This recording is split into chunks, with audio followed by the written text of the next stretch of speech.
5 ditë pas vdekjes së babait të tij, gjykata speciale e Hagës ja ka lejuar Hashim Thaçit ardhje në Kosovë për t'i bërë nderime të atit.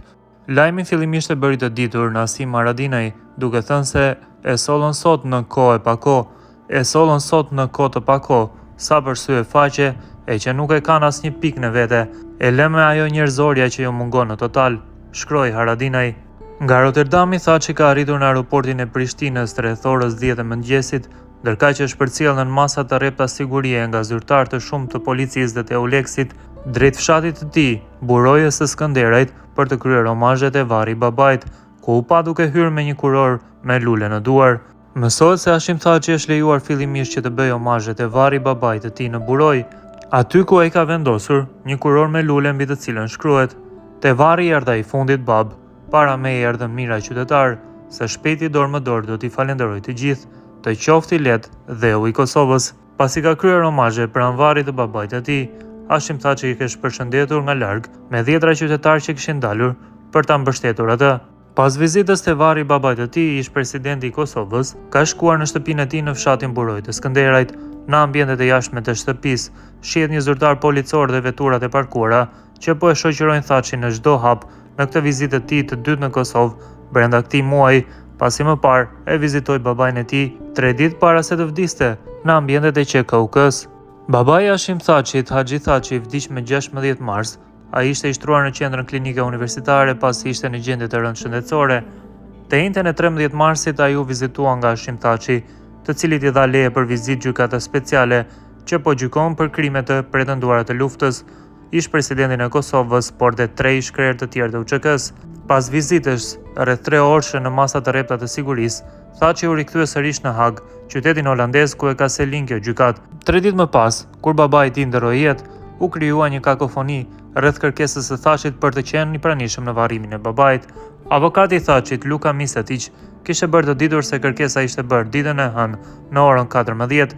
Zoti Thaçi ka bërë kërkesë dje para orës 14 për të marrë pjesë në varrimin e sotëm. Zoti Thaçi nuk do të marrë pjesë në varrim, nuk do të kem asnjë koment të mëtejshëm për momentin, kishte shkruar Misetić. Për këtë më pas u deklarua me një reagim edhe gjykata speciale, por pa dhënë shumë detaje. Speciale ishte arsyetuar me çështje organizative për faktin që nuk e lejoi Thaçin të nderonte babain e tij në ditën e varrimit.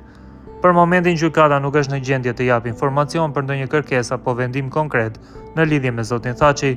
Kjo për shkak se kërkesat e një të para burgosuri dhe vendimet për ato kërkesa fillimisht janë gjithmonë konfidenciale për arsye që përfshin privatësinë dhe sigurinë operacionale. Pas përfundimit të një vizite humanitare, gjykatësit zakonisht i riklasifikojnë këto dokumente në mënyrë që publiku të mund të informohet më detajisht.